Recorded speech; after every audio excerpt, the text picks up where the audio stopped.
So welcome to my thoughts and ideas about Much Ado About Nothing. The plan is that I will read through each scene and basically just tell you what I think. I love Much Ado About Nothing. There's parts of it that don't make much sense to me and parts of it that are just lovely. So obviously the best thing about this play is the dynamic between Beatrice and Benedick. So that will be the main focus. But there's other great characters in there too. Starting with Act 1, Scene 1, before Leonato's house. So Leonato, Hero, Beatrice and some others enter with a messenger.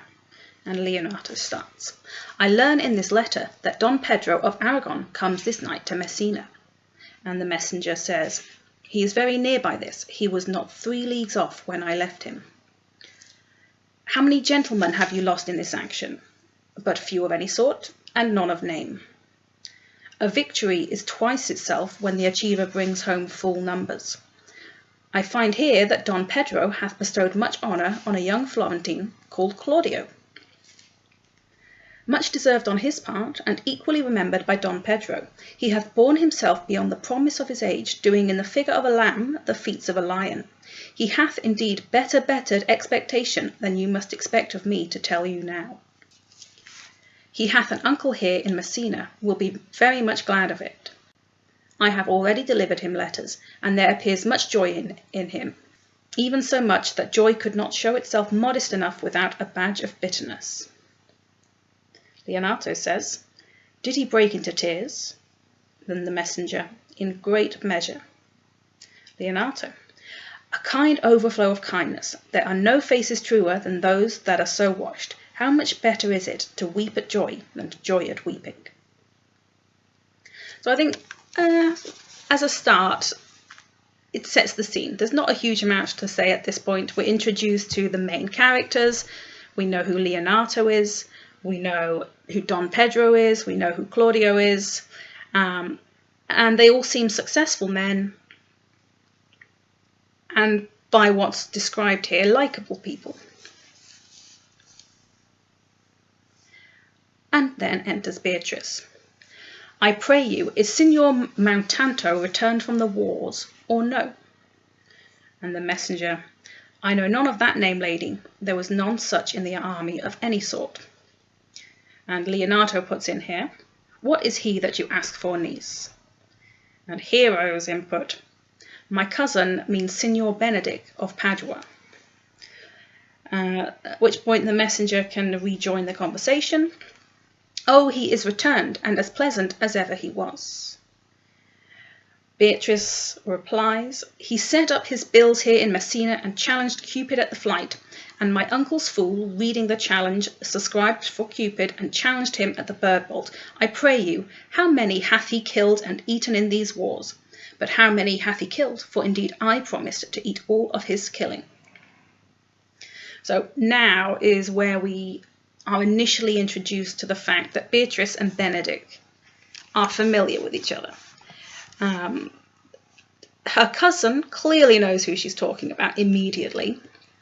Leonato, her uncle, is less sure. He didn't immediately pick up on it. So whether the uncle is in on whatever past those two have is unclear at this stage. But Hero knows what's happening. Leonato then speaks. Faith, niece, you tax Signor Benedick too much, but he'll be meet with you, I doubt it not.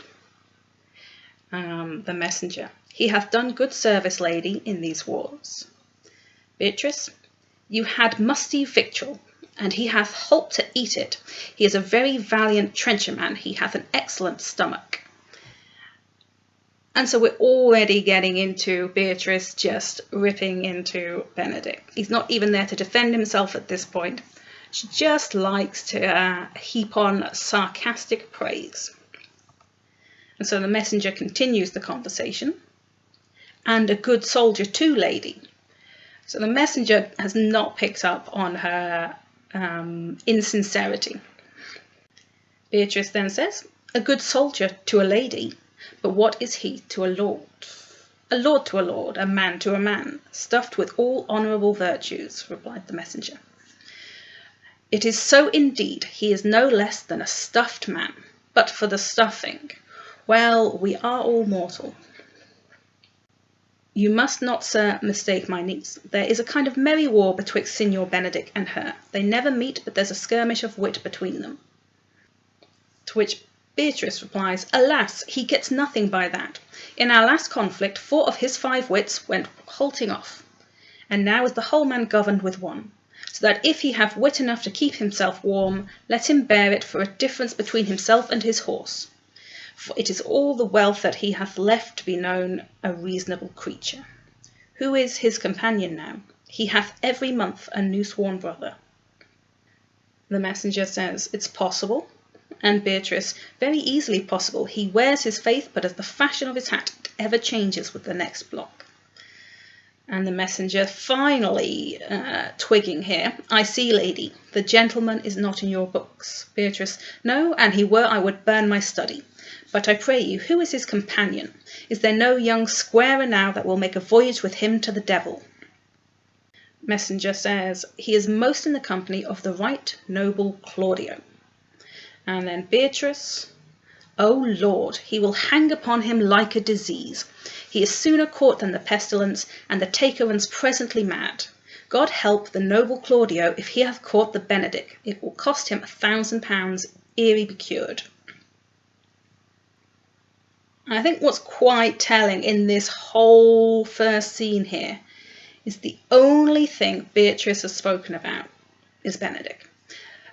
Not really about the war, not really about the prince, not about Claudio, all about Benedick. And in that last passage, "He is sooner caught than the pestilence, and the taker runs presently mad." Perhaps that is Beatrice herself feeling something along those lines. So then we continue with the scene. Then the messenger says, "I will hold friends with you, lady." And Beatrice replies, "Do, good friend." "You will never run mad, niece. No, not till a hot January." And then the messenger says, "Don Pedro is approached." And at this point, Don Pedro, Don John, Claudio, Benedick, and Balthazar, and a few others enter the scene.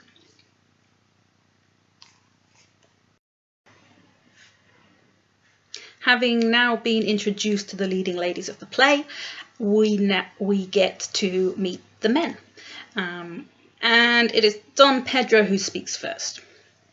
"Good Signor Leonato, you are come to meet your trouble.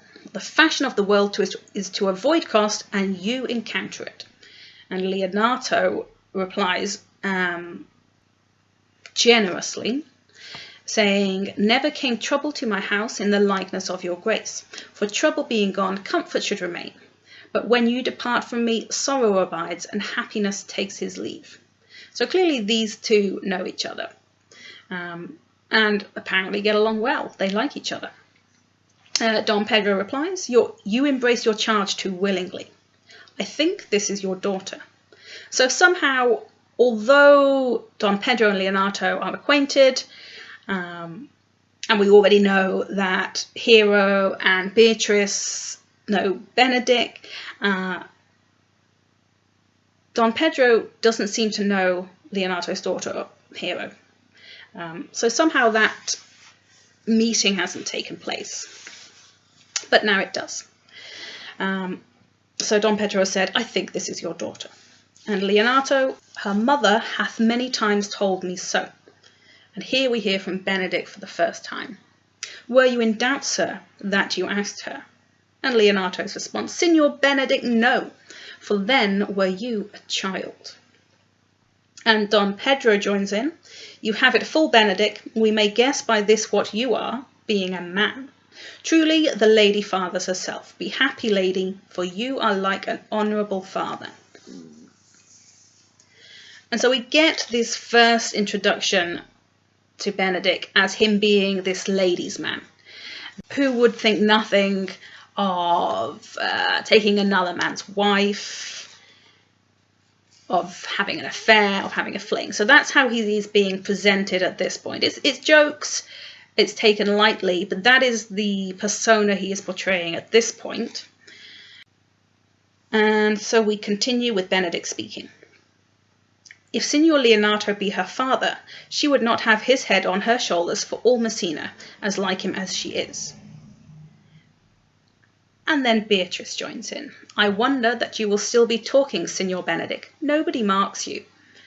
And so this is the first direct interaction between the two of them.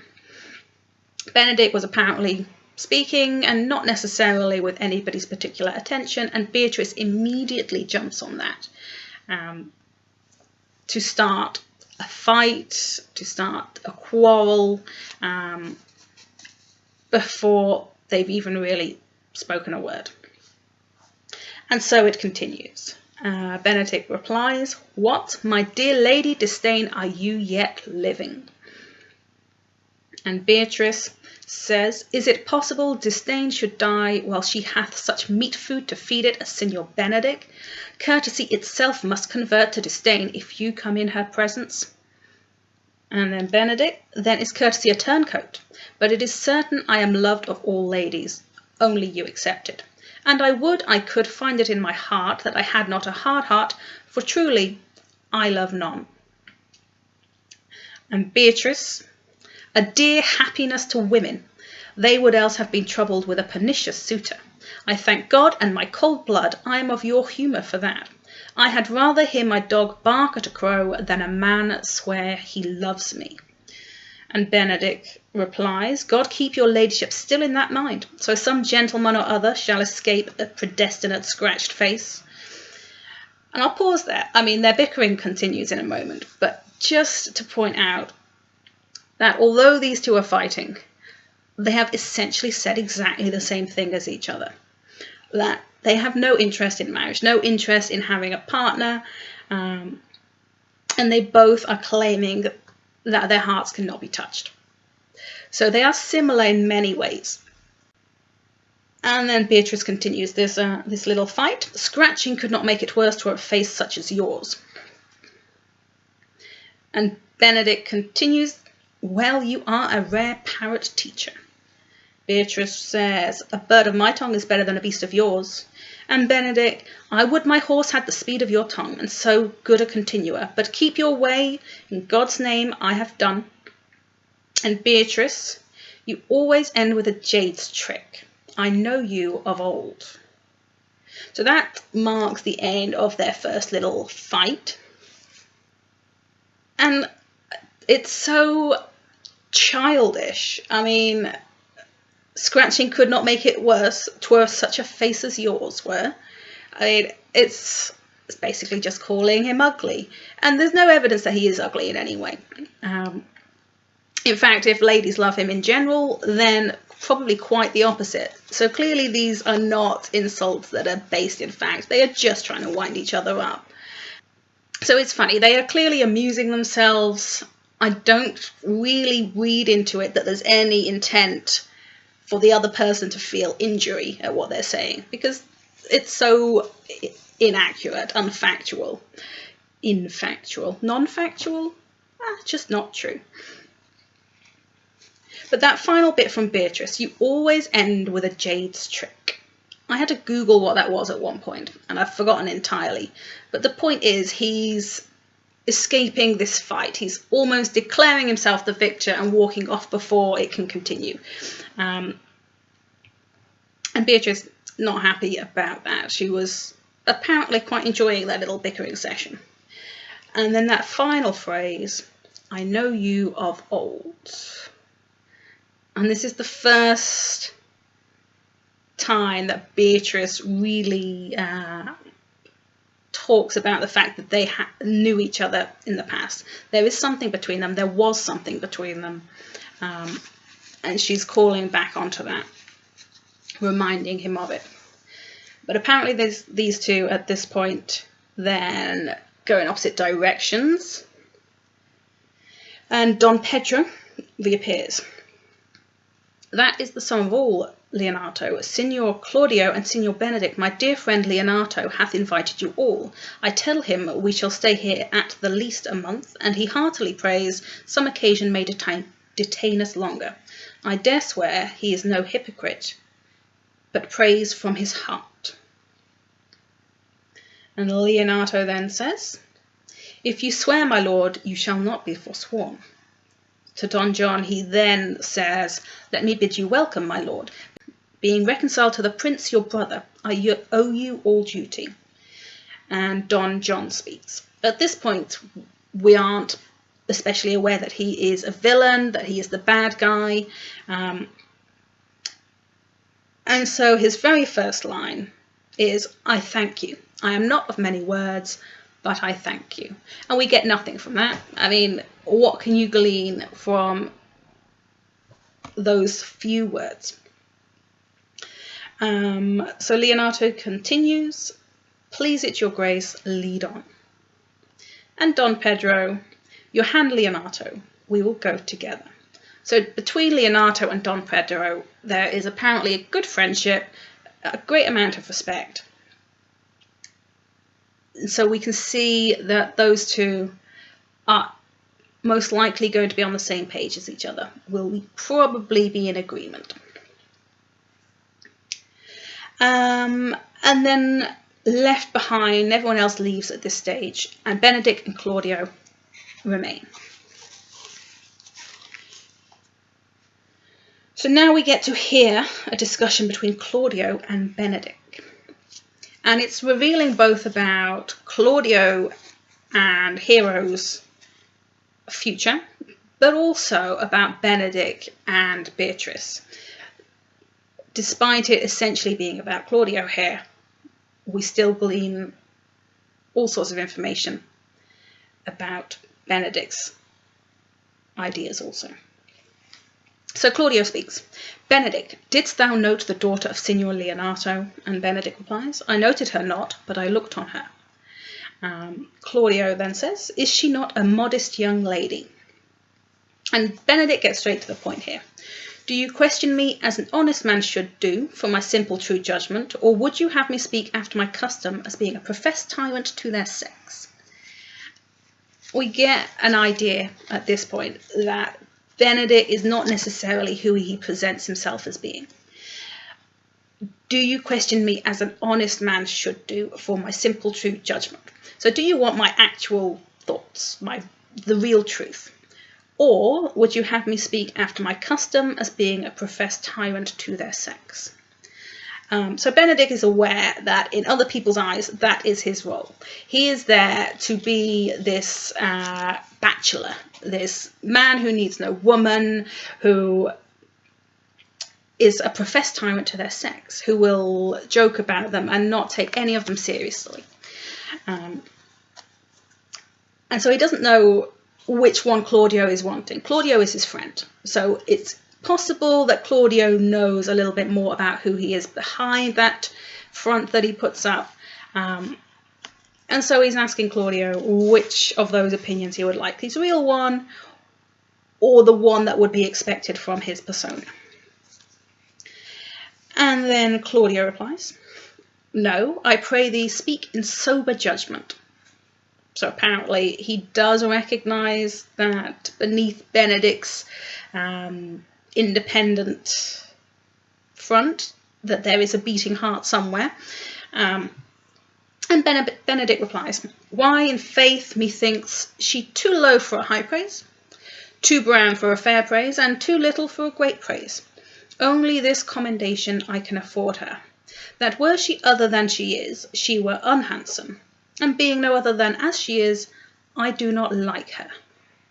So although Benedick has offered truth or his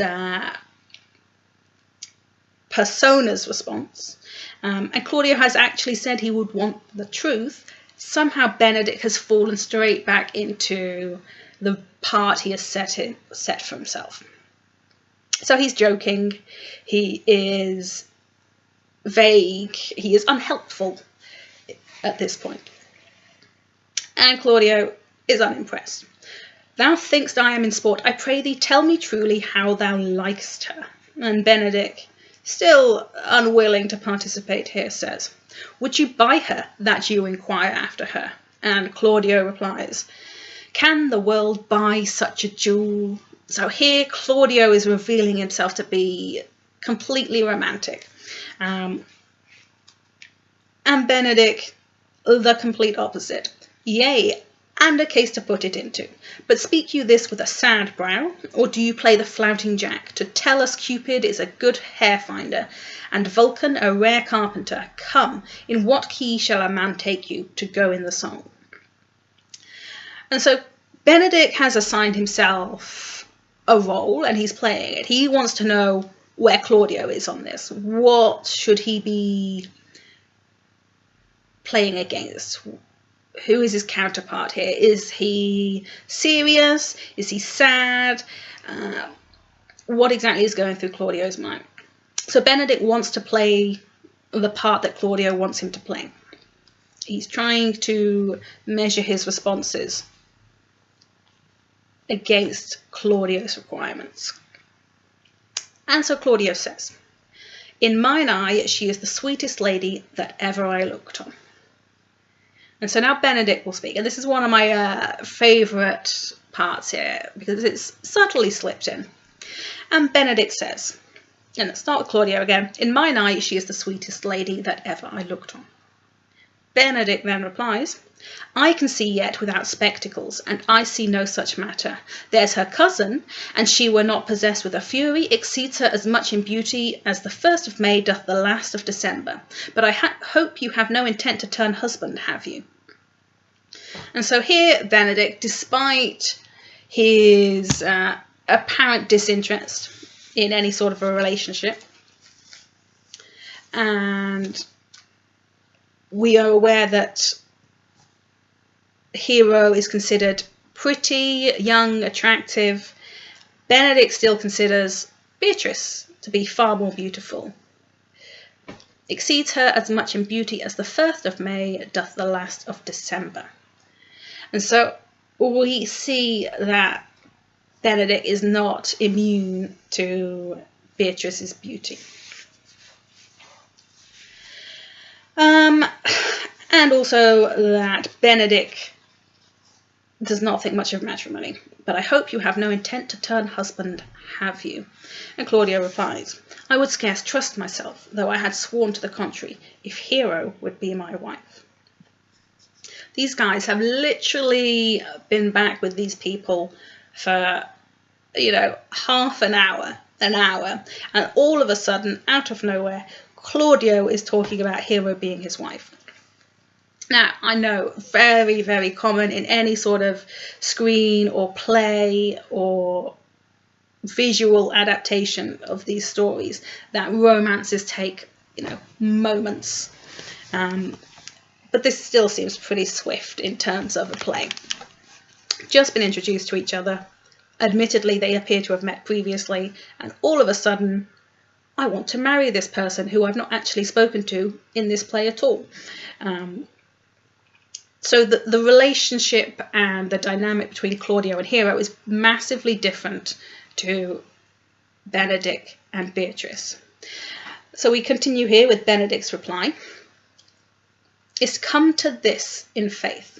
Hath not the world one man, but he will wear his cap with suspicion? Shall I never see a bachelor of 80 again? Go to it, faith, and thou wilt needs thus thrust thy neck into a yoke, wear the print of it, and sigh away Sundays. Look, Don Pedro is returned to seek you." So Benedick is frustrated that he is about to lose yet another male friend to matrimony. And he doesn't understand it. They were perfectly happy, perfectly content with their bachelor lives. Why would you change that? Now, Don Pedro has re-entered at this point. And he says, "What secret has held you here that you followed not to Leonato's?" Benedick says, "I would your grace would constrain me to tell." And Don Pedro obligingly says, "I charge thee on thy allegiance." And Benedick's reply is, You hear, Count Claudio, I can be secret as a dumb man. I would have you think so. But on my allegiance, mark you this, on my allegiance, he is in love. With who? Now that is your grace's part. Mark how short his answer is. With Hero, Leonato's short daughter. So Benedick clearly had no intention of keeping that a secret and played Don Pedro into revealing it. And Claudio continues, if this were so, so were it uttered. Benedick then says, like the old tale, my lord, it is not so, nor 'twas not so, but indeed, God forbid it should be so. And Claudio, if my passion changed not shortly, God forbid it should be otherwise. And Don Pedro, amen if you love her, for the lady is very well worthy. And Claudio, you speak this to fetch me in, my lord. Don Pedro, by my troth, I speak my thought. And Claudio, and in faith, my lord, I spoke mine. And Benedick, and by my 2 faiths and troths, my lord, I spoke mine. And Claudio, that I love her, I feel. Don Pedro, that she is worthy, I know. And Benedick, that I neither feel how she should be loved, nor know how she should be worthy, is the opinion that fire cannot melt out of me. I will die in it at the stake. And so we get this, I like this scene, as it's got a rhythm to it. This Claudio, Benedick, Don Pedro, they clearly know each other well, they get along well, they can fall into this patter between the 3 of them. Admittedly, Benedick's part here is simply to make a noise. Claudio and Don Pedro are having a conversation and Benedick is just making sure he's part of it. And so Claudio and Don Pedro seem to be in agreement. Claudio likes Hero, Don Pedro is happy about it, and Benedick is like, what's going on, you fools? And so Don Pedro continues, thou wast ever an obstinate heretic in the despite of beauty, and Claudio says, and never could maintain his part but in the force of his will. Now my understanding of this line is actually that Claudio recognises that Benedick is not unmoved, that he is not immune to women, to actually liking them from time to time. And the reason he is still this bachelor, this ladies' man that he's presented as, is purely because he has decided to be so. Not that he doesn't feel otherwise, but that he has set himself as this character and he is committed to being that character. He never could maintain his part, but in the force of his will. And then Benedick decides to go on a soliloquy here. That a woman conceived me, I thank her. That she brought me up, I likewise give her most humble thanks. But that I will have a ratchet winded in my forehead, or hang my bugle in an invisible baldric, all women shall pardon me. Because I will not do them the wrong to mistrust any, I will do myself the right to trust none. And the fine is, for the which I may go finer, I will live a bachelor. And so for Benedick, it is mind over matter. He recognises the value of women, but he has no desire to tie himself to one woman. He sees it as something binding and restrictive, and he doesn't want that. And Don Pedro replies to this little speech as follows. I shall see thee, ere I die, look pale with love. And Benedick disagrees, saying, with anger, with sickness, or with hunger, my lord, not with love. Prove that ever I lose more blood with love than I will get again with drinking. Pick out my eyes with a ballad marker's pen, and hang me up at the door of a brothel house for the sign of blind Cupid. Lovely figurative language there. And again, Benedick presenting himself as this manly man. If ever I lose more blood with love than I get again with drinking, pick out mine eyes. I mean, could you get a phrase more designed to make you think that he's a man's man rather than a romantic? And Don Pedro, Well, if ever thou dost fall from this faith, thou wilt prove a notable argument. And Benedick, if I do, hang me in a bottle like a cat and shoot at me. And he that hits me, let him be clapped on the shoulder and called Adam. Don Pedro, well, as time shall try, in time the savage bull doth bear the yoke. And Benedick continues his tirade. The savage bull may, but ever the sensible Benedick bear it, pluck off the bull's horns, and set them in my forehead, and let me be vilely painted, and in such great letters as they write, here is good horse to hire. Let them signify under my sign. Here you may say Benedick, the married man. And Claudio says, if this should ever happen, thou wouldst be horn mad. And Don Pedro, nay, if Cupid have not spent all his quiver in Venice, thou wilt quake for this shortly. And Benedick, I look for an earthquake too, then. And Don Pedro, will you temporize with the hours? In the meantime, good Signor Benedick, repair to Leonato's, commend me to him, and tell him I will not fail him at supper, for indeed he hath made great preparations. And Benedick, I have almost enough matter in me for such an embassage, so I commit you, and Claudio continues, to the tuition of God from my house if I had it. Don Pedro says, the 6th of July, your loving friend, Benedick. And Benedick, taking this teasing as it was intended, says, nay, mock not, mock not. Mock not. The body of your discourse is sometimes guarded with fragments, and the guards are but slightly basted on neither. Ere you flout old ends any further, examine your conscience, and so I leave you.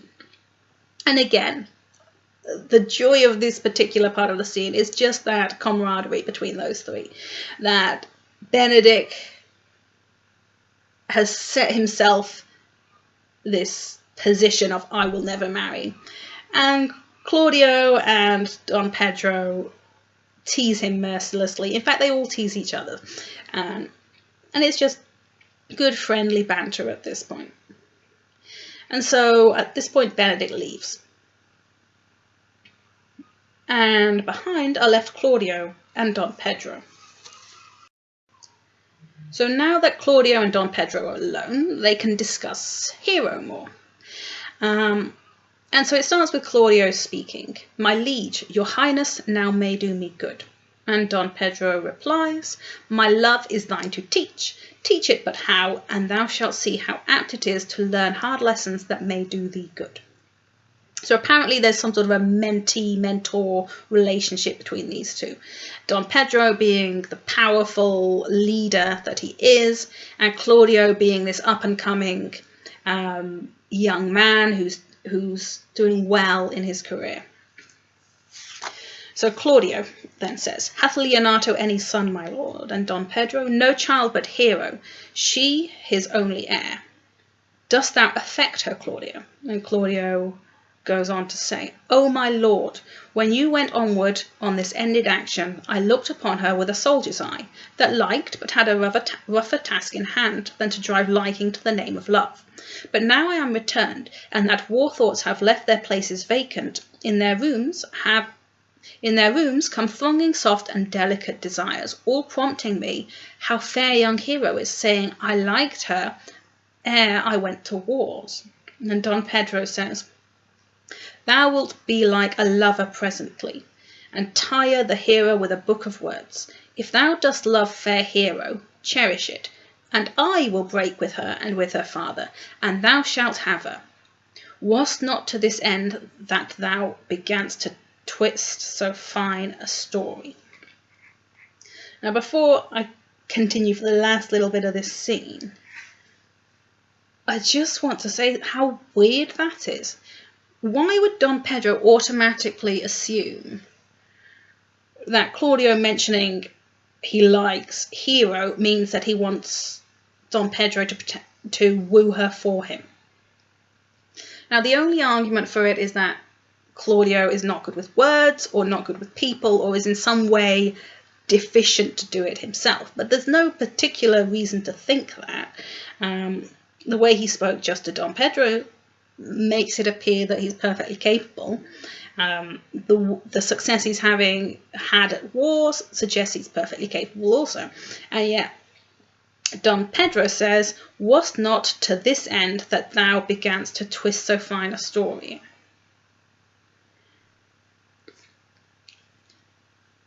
So Don Pedro is incredibly confident. He likes to be in charge, clearly, and he's decided that he will do it. Doesn't trust Claudio to do it for himself. He will do it. Again, I find this bit very weird, very unlikely, but in order to continue the tale, it needed to be done so we can have mistaken identities, etc.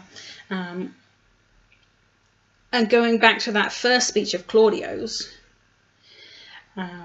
when he met Hero the first time, he says he liked her, but did nothing about it because he knew he was going away. So that gives a little bit more value on this relationship. Earlier I mentioned that those two had not spoken even in this play, and yet Claudio was all of a sudden talking about wanting to marry her. But here it suggests that they'd met previously and he'd liked her then. But it's not that convincing. Now I am returned, and that war thoughts have left their places vacant. In their rooms come thronging soft and delicate desires, all prompting me how fair young Hero is, saying I liked her ere I went to war. So in fact he's saying that he didn't even notice he liked her beforehand, and now within these couple of hours he's been around, suddenly he realised, yes, actually I do like her. So Claudio seems to me incredibly fickle, and Don Pedro rather arrogant and controlling. I mean, likeable in many other ways, but this particular part of the scene sets out those two qualities more than anything. And so Don Pedro just offered to woo Hero for Claudio, and Claudio replies, "How sweetly you do minister to love, that knows love's grief by his complexion. But lest my liking might too sudden seem," see, he recognises how sudden it is, "I would have salved it with a longer treatise." So Claudio clearly sees, as I do, that it's far too sudden to be believed. But Don Pedro replies, "What need the bridge much broader than the flood? The fairest grant is the necessity. Look what will serve is fit. 'Tis once thou lovest, and I will fit thee with the remedy. And I know we shall have revelling tonight. I will assume thy part in some disguise, and tell fair Hero I am Claudio, and in her bosom I'll unclasp my heart, and take her hearing prisoner with the force and strong encounter of my amorous tale.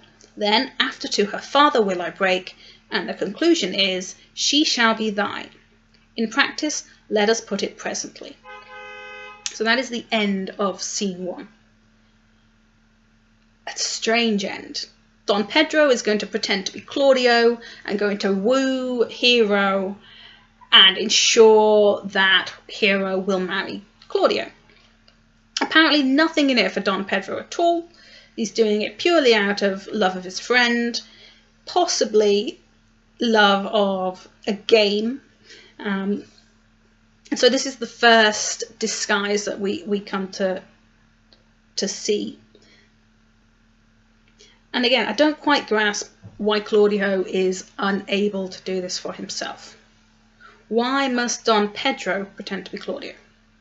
Why is it Don Pedro's words that are going to be better than Claudio's words? And how is it that they would expect Hero to not notice the difference? Either they know each other well enough that Claudio wishes to marry her, or they don't know each other well enough that Hero won't notice that Claudio is actually Don Pedro. But that is the story, and I have heard that it's meant to parallel certain fairy tales, and so it's not intended to be a particularly believable part of the story. So we can counteract the Claudio Hero fairy tale-esque story with the Beatrice Benedick more realistic romance. But we'll see as we go through this. So that ends scene 1. We've met our principal protagonists. We briefly met our antagonist, however we don't really know him as such yet.